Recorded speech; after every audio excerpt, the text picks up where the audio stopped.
কুয়াকাটা মিস্ত্রিপাড়া গৌতম বুদ্ধের একটা বিহার, বৌদ্ধ বিহার দেখতে আসলাম। আশপাশে আগে যেরকম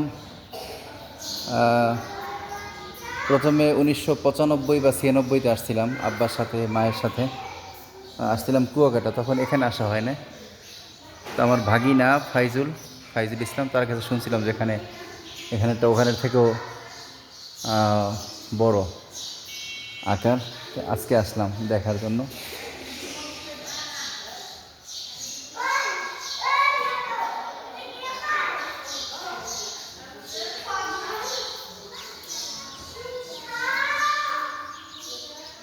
এখন আশপাশে মুসলমানদের সংখ্যাও ভরপুর আছে।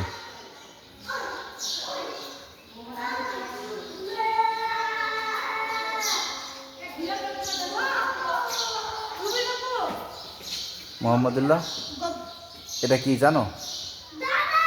তুমি জানো? ফাতিমা জানো? ফাতিমার 2টা দাঁত পড়ছে।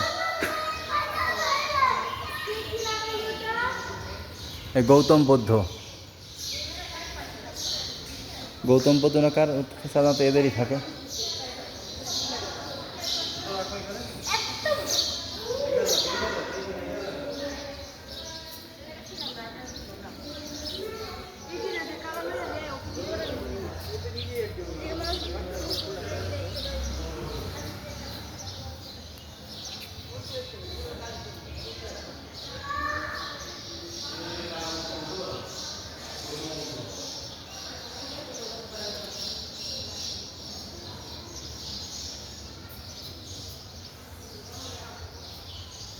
এই কাপড়টা